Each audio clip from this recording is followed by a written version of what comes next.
Buckle up, another round of snow and sub-zero temperatures are on the way this weekend. Roads are looking clear, but that is expected to change tomorrow morning. Thanks for inviting us in. It's 11 o'clock on your Friday night. Rob's in for Angela this evening, and he's timing out this messy winter weather system. Yeah, we've been talking about the snow arriving. Now, I have made some minor adjustments to the forecast. What I do at this point, when we're almost about to see the system get here, is I look for radar trends. And I am starting to see some trends that say we may need to make some minor adjustments. And they are just minor. Overall, the drum that we've been beating has not changed. But take a look. Here's what we're watching. Now, the system that's going to bring us that chance for snow on Saturday is way back to the north and west. I mean, it's up here under the banner. There it is. See that big shield of snow? That's what we're tracking. But see this little bit of snow out ahead of it and even moving into parts of Chicago? That may arrive overnight, and it means that we may see some snow arrive a little bit earlier than expected. You can see the winter weather advisories, the track of the system as it approaches Indiana. So here's what I mean by that. Overnight, we could see a little bit of light snow. We've been picking up on that for a while, but the round of snow that we've been expecting may arrive just a little bit earlier. Earlier, I was thinking maybe midday. Looks like maybe mid to late morning we could see some snow showers, and then the rest of the day it's essentially snowing all day through the evening. But a little bit of an earlier arrival means a little bit of an earlier exit, and that could be good news, although it may mean that the temperatures drop a little bit more. 3 to 5 inches of snow with isolated spots picking up 6 inches or more. Talk more about the cold temperatures after the snow. That's coming up, Scott. All right, we'll see you in a little bit, Rob. Thanks so much. So this Saturday snowmaker is going to impact roads, including side streets. And we're told that Indy DPW's overnight shift just hit the roads a few minutes ago. Alex Almanza tonight shows us how these crews are keeping up and the optimism behind it all. It's the waiting game with heavy snow and the threat of dangerous travel on the other side. We're not experiencing snowfall right now, but these crews, I mean, they've been going 12 hours a day since Wednesday already. Indy DPW says overnight crews focused on Priority 1 roads, the city's busiest thoroughfares, before moving into Priority 2 streets as the day shift picked up. But with sub-zero temperatures expected this weekend, salt may become less effective. It looks like we're going to have some pretty cold temperatures here coming up before too long as well, and that's going to be hard on the machinery as well. And while DPW is watching equipment and temperatures, some neighborhoods are watching closely too.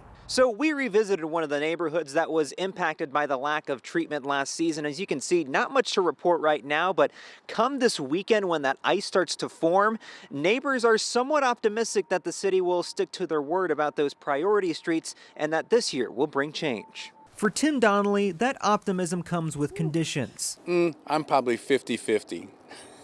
Maybe. A little hopeful. Maybe a little hopeful. Last winter, his street never saw a plow, turning this block into a sheet of ice. This time around, he says the first 2 snow events haven't been bad, but the real test is still ahead. A couple of inches I'm okay with getting out. If it's any more than that, come on now. We need to, we pay taxes too. Back at DPW, crews say they're ready for round 3, with more than 10,000 tons of salt used so far this season and nearly 100 people working each shift. This is a hard job. This is a dangerous job. For neighbors who felt left behind last winter, the hope is that when the snow comes, the city shows up. In Indianapolis, Alex Almanza, 13 News. Now, according to DPW, crews clear the major roads first, then designated connector streets. They'll only move into residential neighborhoods if conditions warrant it.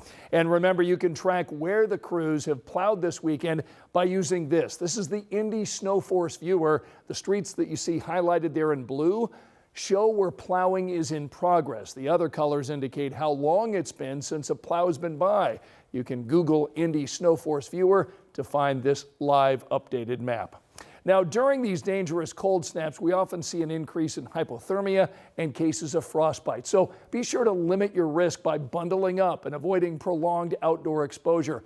But what if it's already happened? The Marion County Health Department wants you to know these 3 things. Don't immediately jump into a hot bath or shower. That can put some added strain on your heart. A gradual warming up process is better for you.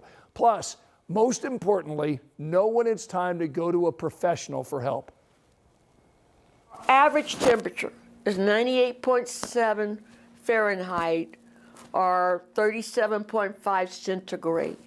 If your core temperature ever gets to 95 Fahrenheit or 35 centigrade, if it gets that low, That's a dangerous level. That is nothing that you can treat on your own. Get to the nearest urgent care or emergency center immediately. The Indiana Department of Health has warming centers and shelters that are open across our state to help Hoosiers stay out of these sub-zero temperatures. Be sure to head to their website. That way you can get locations and times. And make sure you've got our live Doppler 13 weather app on your phone before the snow falls tomorrow and temperatures plummet this weekend. It's a free download. Go get it right now. It's in the App Store. Here's a look at the other stories making headlines tonight. A 54-year-old is now under arrest, accused of attacking his parents inside their own home on the southeast side of Indy. 81-year-old John Pedigo died. His wife is hospitalized with blunt force trauma. Neighbors say there were escalating issues between the suspect and his parents over the last 6 months.